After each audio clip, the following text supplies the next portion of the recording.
I'm sorry. The Malachim were there. They were called angels. Were there by Avraham Avinu were called people. I said the possible. Yerushalayim Malachim's dome, and two angels came to his dome by Erev in the evening, and the light Yosef B'Shai's dome, the light was sitting in the door at the doorsteps of his dome. And light saw them, but welcome across them, he got up to greet them. And he bowed down for them, to the ground. So it says, Malachim over here, it says, Malachim Rashi says, before they called them people, over here he called them angels. Because by Avraham Avinu, God went with them. That's number one. And over here, God was not, so to say, with them. The revelation of God was not with them because they were doing a destructive act. So therefore, we called them angels. Another interpretation of Avraham, Avraham Avinu was a great, great man. There was always angels around him. Over there, they were like people. That's why he called them Anashim. It's a light, but by light, he was not used to having angels hanging around them. When he saw an angel, it blew him away. But Erev, so Rashi says, in the evening, they came to, in the evening, it took him so long to go from Chevron's Daim, it took him a whole day to travel. These were angels of mercy. And they were not the Shema Yochel Avram Lum Aleim, so together, and they were hoping that Avram would be able to find to be able to be the right defense lawyer, so that they would save Sdaim. The light Yosef B'Shai's Sdaim, and light was sitting in the doors of Sdaim. He was at the gate of the city. Why was suddenly light sitting? Yosef means that it was sitting there right that day. Why does it say that? I say, for that day they made him a judge over them, and the judge stood at the gate of the city. Why did light care so much about these visitors? He learned from Avraham Avinu, his uncle, to always invite guests. Verse number 2. He said to them, behold, my Lord, come to my house. Belino, and come and sleep. And wash your feet. And then after you sleep the night, you'll go on your way. They said, no, we're not interested in sleeping in your house. None will sleep in the street. So Rashi says, quickly, over here he called him my Lord. You are like my Lord, because you came to visit me. I feel like you're an honored guest. Another interpretation, Rashi says, he called them masters. You have to be careful that you should know that you're coming to a very wicked city. And you got to hide yourself. You have to eat, and therefore the best thing is come to my house, because you're in a bad neighborhood. You didn't realize you bumped into a bad neighbor at night, and it's not good to be in a bad neighbor at night. Soon enough, he said, come to me.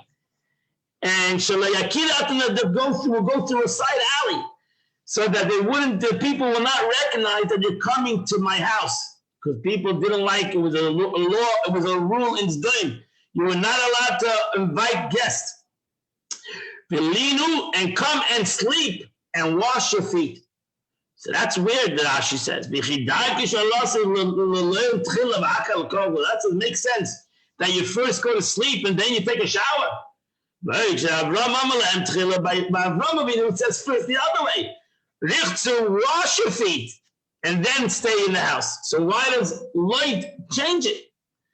Light. This is what light said. If when the people is dying, if the people is dying will know that you washed your feet, they're going to say that these people have been already here a couple of days, and you didn't tell us that you invited guests a couple of days. So the best thing is that you shouldn't take a shower, so people think that you just came. So that's what he told them. Come and sleep. Don't clean yourself. Come and sleep. and then wash yourself. Because I don't want anybody to know that you have been here. Or when people come, they'll think, oh, maybe this came right now. And they answered, Loi. So that they said no. And why? Avram, then it came to Asa. Avram didn't say no. They said, okay, we'll come.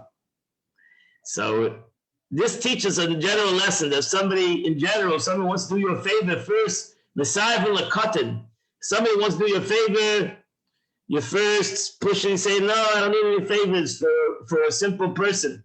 They Messiah Lagada, but if a great man wants to do you a favor, you should never refuse a favor from a great person. So Avraham Avinu, they said yes, and for Lot, they said first no, even though they wanted to go there, they had to go save him, right? But to begin with, they said no, we don't need your favors. Hareki, remember we learned yesterday, Ashaki has 4 different meanings, the word ki. And over here it means ki. Thus the meaning of but. For they said, we will not turn to your house, but we will stay overnight in the street. So ki is mishamish ella. Over here it's used as a word for but. But we will stay in the street. We're not going to come to you, but we'll stay in the street. Verse number 3. So there he argued, he didn't let go because he knew the mitzvah of honoring guests. But Yisrael, so he didn't let them go. He didn't accept no for an answer, and he pushed them. And Vayavel Beisay Vayasla Lushta, he invited them to the house. He made for them a party. Umatzis Afa. And you see that Lot, as Rashi is going to say, that Lot ate matzahs like Avram Avinu. And they ate. They took back a side path. Not people shouldn't see they're going to his house. Matzahs a fair Pesach. She says it was Pesach, as we mentioned. So later they also knew that it was Pesach, and he ate matzahs, as we mentioned yesterday. Verse number 4. Teram Yishkavu, before they even had a chance to go to sleep. The people of Sdom started to surround the house. From the youth to old. All the people came from all over. And now she says, and that verse is interpreted in Bereshis Rabbah Medrash as follows: when they had not yet retired, the people of the city were a topic of conversation of the angels, for they were asking Lot about their character and their deeds. And he told them that most of them are wicked. The angels were asking what was going on while they were still speaking about them. And the people of the city, the simple meaning of the verse, however, is that the people of the city, the people of wickedness surrounded the house. Not that we're talking to the angels, but it's talking about the people of the city. So the people of the city started yentaving, they started to gossip to somebody in Lot's house.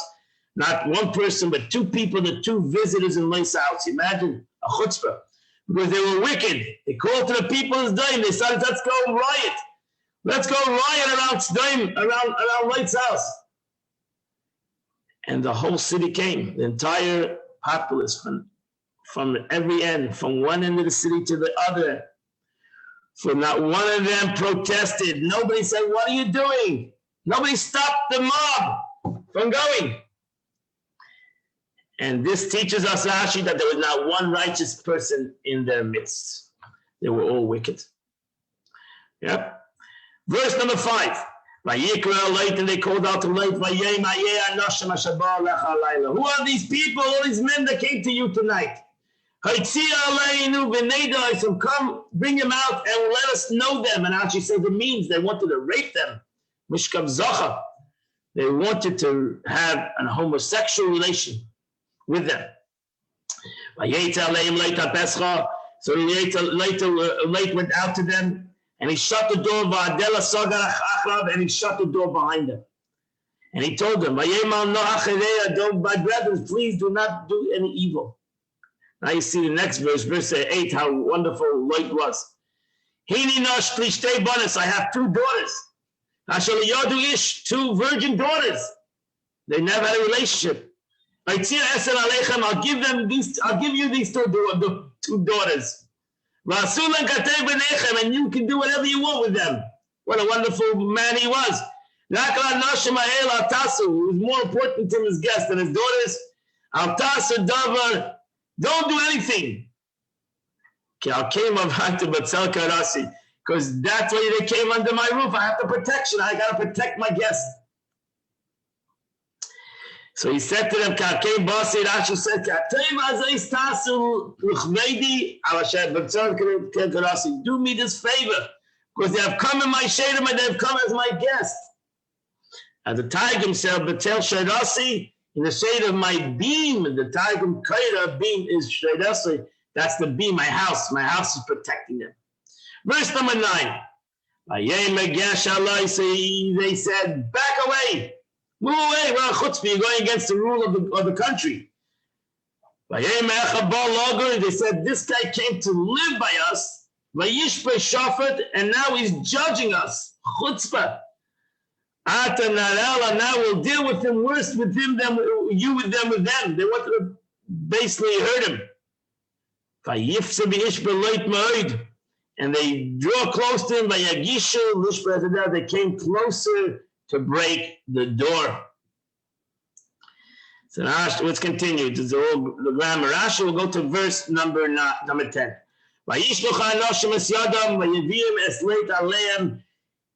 And the angel stretched out his arm and he saved life. He dragged him into the house, into the home. He locked the door. They locked the door. But the people didn't stop us. The people started to break through the door. But what happened was, the second they got to the entrance of the door, they were struck with blindness. From young to old. And they tried to, they talked, they couldn't find the door anymore. Suddenly they lost the door. So that says Pesach is the space of the door. Bisangedim is the concept of blindness. Mikotim v'agodel, from child to adult. Rashi says, wow, look how evil they were. That the young even went in front of the old. Haktanim, the young started to sin. They were the youth. They used even the youth. They taught their youth to be evil. And you see that the pasuk puts the youth first, and that's why they were punished first. Verse number 12. The people set to light. The people set to light. There's angels set to light. Who's there in your house? Chasan, you have son-in-laws. Ubanecha, you have sons. B'neisecha, you have other daughters. Anybody else you have in the city? Get them out of here. We have to get them out of here. So Rashi says, simple. Who's at home with you? Who do you have? Do you have anybody at home? Well, you have two daughters. He knew he had two daughters at home. But do you have anybody else? Your wife, any son-in-laws, any married daughters? Anybody in your house? So, and the last Rashi, Banecha, your sons of your married daughters, according to the Medrash, the interpretation of Oid is still after they have committed such disgraceful deeds. Do you have any excuse to defend them? The whole night, while they were speaking in their favor, this is what read, do you still have a mouth? Do you still have anything to say to justify these evil people? And therefore, verse 13, we are destroying this place. Because the cry is so great before God. And the Eibishter has sent us to destroy it. Verse 14. Late went out of the house, he ran to his son-in-laws. He had daughters that were married out of the house. They said, come, let's go with us, come, let's get out of here. Because God is going to destroy the city. He was like comedy, it was like a joke in the eyes of his son-in-laws. So not just Chaystav, he had two son-in-laws. He had two married daughters in the city. And And he asked them to come with him. Verse 15. As the dawn arose, Light didn't want to leave too much either.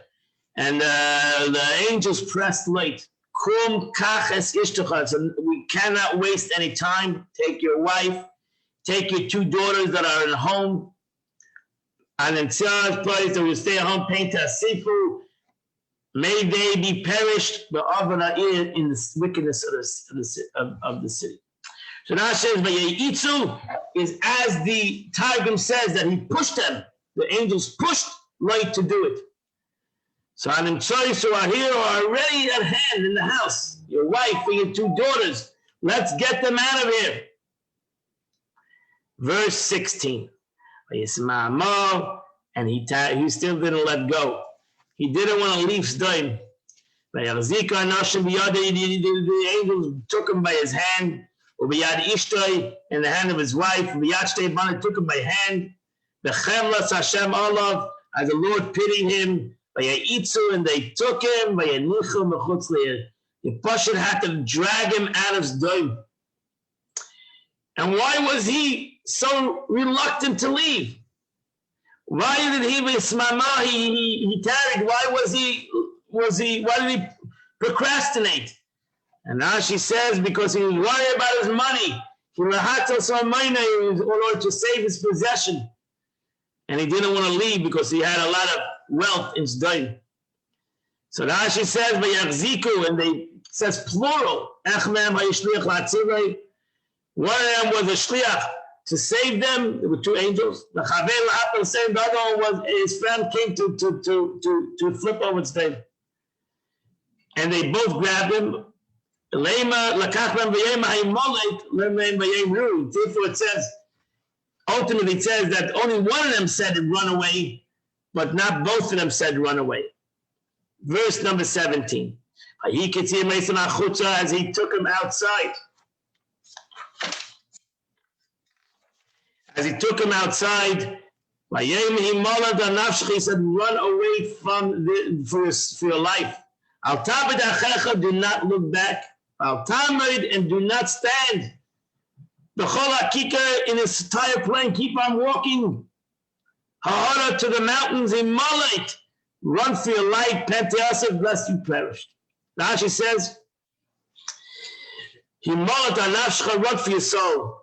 You should be happy enough that we're saving you. Forget about your money. Don't look back. Why do you tell him not to look back? He said, because you're as wicked as the people in the city. And really, we're only saving you because of Abraham. And you shouldn't look at the pain of the people that are happening in the city. You don't have the right to look at their pain. And run to the plain of the Jordan. So he ran to Abraham, who was at the mountain. And it says in the previous parasha, he went to the mountain. So Avraham Avinu was in the mountain, and he ran to the mountain. He mullet, Rashi says, he mullet is an expression of slipping away, flee. And so every time it says Himalta in scripture is to escape, to slip away. Let's continue verse 18. So late said to them, please wait. Rashi says, what does he mean? I'll know that I've been saying the name of holy referred to God. Because it's stated in the context to stay my soul, referring to he who has the power to cause to die and to cause to live. God, he turns to him, he prays to the Abba, says, please save me. Do not tell me to flee to the mountain. It's too far for me. No Lashon Bakosha, an expression of request. Verse 19. Your servant has found favor in your eyes, and you have increased your kindness, which you have done with me, to sustain my soul. But I can't flee to the mountain. It's too far for me. At least the evil will overtake me. Rashi says, at least the evil overtake me. When I was amongst the people of Zidon, the Holy One blessed me, saw my deeds and the deeds of the people of the city. And I appeared to be righteous and worthy of being saved. But when I shall come along the righteous man, I shall be considered a wicked man. If you're telling me to run to Avram, I'm going to come to Avram, I'm going to look like a bad guy. And that's not going to be good for me. So therefore, don't tell me to go there. I need to go someplace else. Where should I go? Verse 20. Behold, the city is near me to flee. And please let me feel there. Let me run there. It's not too small, and my soul will survive. So Rashi says the city is near. Rashi says it's a settlement is near in time, meaning that it's recently settled. Therefore, its measure has not yet been full. And how recently was it settled? The generation of dispersion, when the people commenced to disperse and they started to settle, each one in his place, and they took place in the year of Peleg's death, and from there and then until now there was 52 years. For Peleg died when Abraham was 48 years old.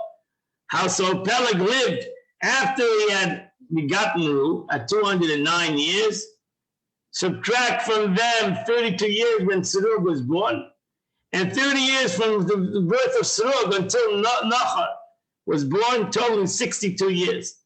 And from the birth of Nachor until Terah was 29 years, totaling 91 years. From then until Avram was 70 years, a total of 160 years, 61 years. Add another 48 years to them, you have a total of 209 years. That was the year of the dispersion.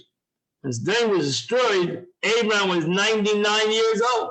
Hence, in the generation of dispersion until now was 52 years. The settlement of Tzayar took place after the settlement of Zidon, and it's compared by 1 year. That's the meaning. Let me please flee. No, 50 numerical of 51. Let me go to a city that's only 51 years old.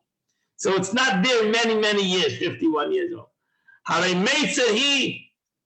It's not the iniquities full, few. They're not such a wicked city. They're not there so long. And therefore, you leave them alone. I can run there. Rashi ends off this last Rashi. Therein, let me survive. This is a midrashic interpretation, but the simple meaning of the verse, the simple meaning of the verse, it's a small city, small population. You don't have to care if you spare it, and my soul survives within this city. And that's how we end the Chumash of the day. We're now going to go to the Tanya of the day.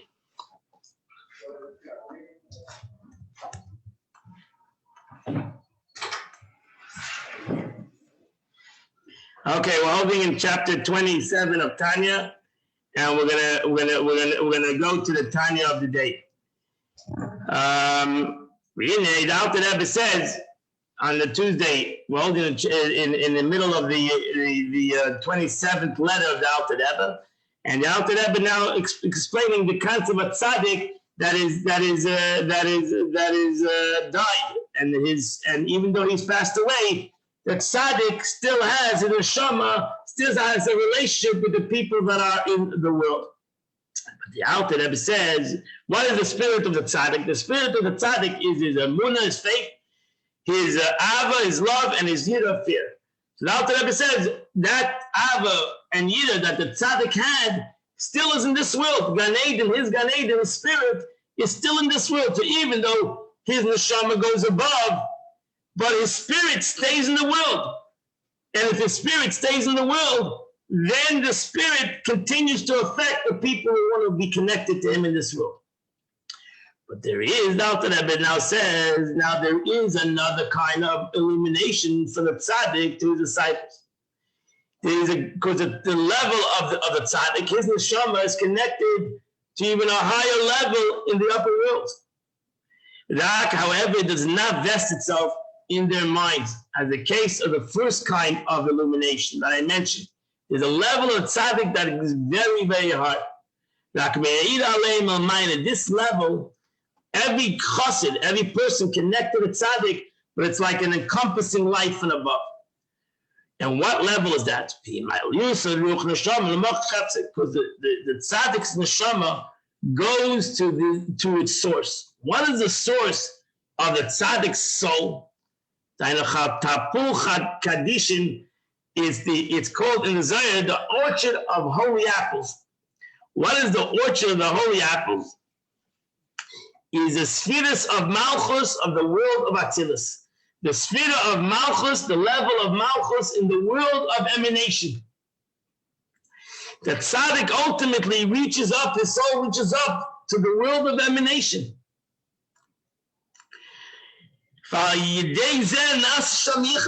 And this ascent affects a union there. Imagine a tzaddik reaches up to the highest levels, to the ultimate, the first world, the world of Atzilus.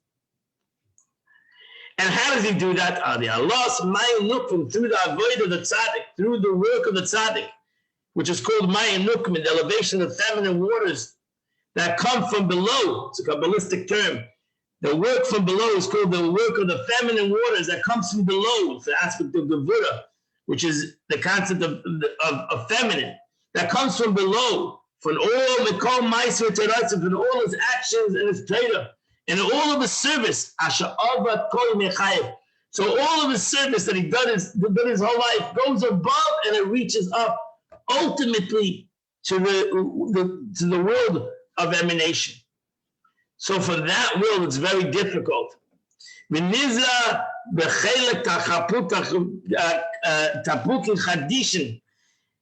it's in the Chakal Tapuch Kadishin, which is again the orchard of apples in heaven, which is again means in Kabbalah the Malchus, the kingship in the world of Atzilus. In the world of Atzilus, the lights are extremely powerful. Corresponding to the lower levels of the tzaddik through his avodah in this world. But ultimately, these lights will also reveal, it will shine upon anybody who wants to connect to the tzaddik. Shenase, that if he goes in the way of the tzaddik, who became a servant of God through his Torah, the Torah of a tzaddik, and the avodah, the service of the tzaddik. And this light, even the light of Atzilus, that will resonate upon them from above, will ultimately penetrate their hearts, an awakening of tshuva, of repentance, and of doing good deeds. And therefore, all the good deeds that will happen through this revelation, it comes about from the lights that are from the world of Atzilus. They are called generations, successive generations of offshoots of offshoots. So that's the effect. The effect of the effect.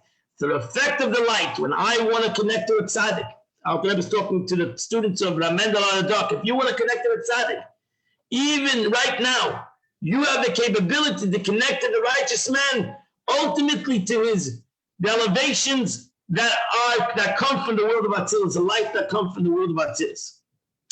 But these radiations are greatly hidden and concealed. Just like the sun radiates to the stars from below the earth.